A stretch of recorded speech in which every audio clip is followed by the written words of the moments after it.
পর্দা করলে আজ সমাজে কি চোখে দেখে? পদ্মার অপর নাম ত্যাগ, পদ্মার অপর নাম খেয়ে থাকা, পদ্মার অপর নাম অনেক অপমান সহ করা, পদ্মার অপর নাম নীরবে চোখের পানি ফেলা, পদ্মার অপর নাম কাঠের নিচে লুকিয়ে থাকা, পদ্মার অপর নাম দরজার ফাঁকে লুকিয়ে থাকা, পদ্মার অপর নাম অনেক গরম সহ্য করা, পদ্মার অপর নাম অনেকের চোখে বীর্য হওয়া, পদ্মার অপর নাম নিজেকে গুটিয়ে ফেলা, পদ্মার অপর নাম প্রিয়জনদের হারানো, পদ্মার অপর নাম কালো ভূত, পদ্মার অপর নাম গাইয়া, পদ্মার অপর নাম অতি সাধারণ, পদ্মার অপর নাম সুখী সংসার ভেঙে যাওয়া, দুনিয়াবি সুখ।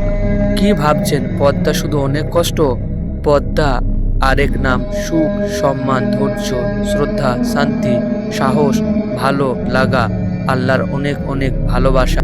এক কথায় পদ্মা হচ্ছে আল্লাহর পক্ষ থেকে অমূল্য এক নিয়ামত, যা সবার ভাগ্য জোটে না, যার মর্ম বুঝার ক্ষমতা সবার থাকে না। এটা আল্লাহর রহমত। দুঃখের বিষয় অনেক আল্লাহর এই রহমত ইচ্ছাকৃতভাবে গ্রহণ করে না। আল্লাহ সবাইকে পদ্মা গুরুত্ব ও বুঝার মান তৌফিক দেখ। সকলে বলে আল্লাহুম্মা আমিন।